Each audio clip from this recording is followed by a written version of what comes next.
Pour pouvoir continuer à travailler sous l'égide de l'OTAN, nos F-16 doivent impérativement obtenir une certification.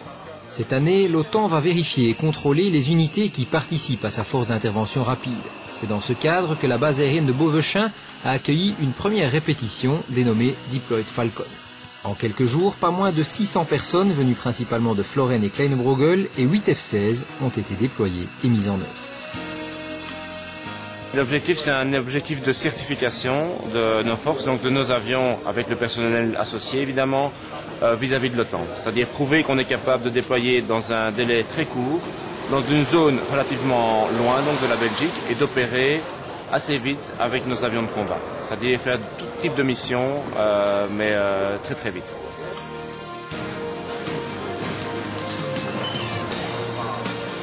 Il y a toute une équipe d'évaluateurs qui est en place, qui nous observe et qui nous injecte des incidents. Les incidents, ils sont de tout type. Ils sont de type opérationnel, donc ils peuvent avoir lieu en vol ou bien en départ de mission ou en retour de mission.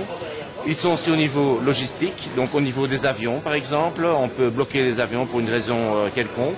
Notre personnel est supposé réagir à tous ces incidents-là. Nous passons en Presto CBN 4 maintenant. Exercise. En fait, l'évaluation est relativement simple. Je dispose de documents établis par l'OTAN, des bibles en fait, avec des critères, et je ne fais que vérifier en fait si ces critères sont bien respectés.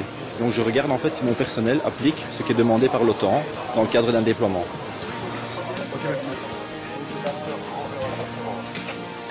Pour mener à bien les opérations, une unité est plus qu'indispensable, celle chargée des transmissions.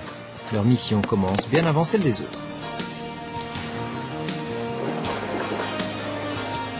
On est en déploiement ici. Ce qu'on est occupé à installer, comme vous voyez un peu derrière moi, c'est l'ensemble des communications qui vont servir au dispositif. On a quand même 2 tonnes, 3 tonnes de matériel à installer et environ, rien que dans le C3 qui fait quelque chose comme 250 mètres carrés, on a presque 5 km de câbles à tirer un peu partout.